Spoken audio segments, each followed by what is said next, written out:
السلام علیکم ګرانو دوستانو، زه محمد ضیا احمدي او تاسو ګورئ ضیا ټیکنالوژي.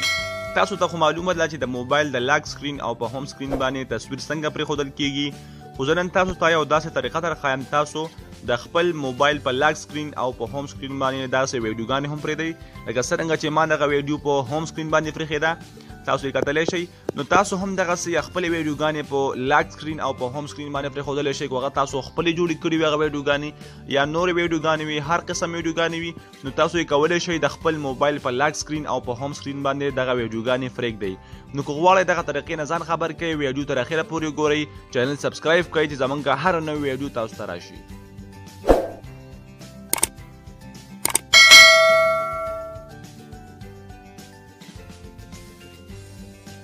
تاسو به په خپل موبایل کې پلی سټور کولاو کوئ، پلی سټور ته به راشئ. چې کله مو پلی سټور کولاو کو دغه سرچ ځای کې به تاسو ویډیو والپیپر ولیکئ او هغه به سرچ کوئ.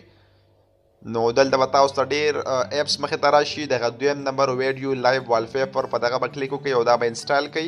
ما انسټال کړی ځکه اوپن شو کوئ. نو چې کله مو دا انسټال کو بیا به دا کولاو کوئ. چې کولاو مو کو دغلته دغه اول آپشن چې تاسو ته ښکاري په دغه به کلیک وکړئ او تاسو به د خپلې خوښې ویډیو چې کومه ویډیو ستاسو خوښه هغه تاسو د موبایل په هوم سکرین او په لاک سکرین باندې پرېښودلی شئ. نو زه غواړم دغه ویډیو کلیک کړم. نو دلته تاسو د خپلې خوښې په اندازه باندې یعنې چې تاسو څو سیکنډه یا څو منټه غواړئ دغه ویډیو په سکرین باندې همدغسې وچلیږي. یعنې کو دا ویډیو ټوله 10 سیکنډه ده، زه غواړم چې دا 8 سیکنډه ویډیو زه په خپل هوم سکرین باندې پرېږدم. نو تاسو که ته ما دغه سایز برابر کو او دغه ښي سایډ ته کم آپشن تاسو ته ښکاري د سکرین په پاسنۍ برخه کې دغه باندې کلیک وکړئ.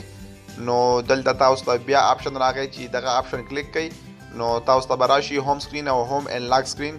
نو تاسو کولی شئ چې دلته اوس په خپل هوم سکرین یا په هوم او لاک دواړو باندې دغه ویډیو پرېږدئ. زه غواړم صرف په هوم سکرین باندې دغه ویډیو پرېږدم. نو هوم سکرین به کلیک کړئ.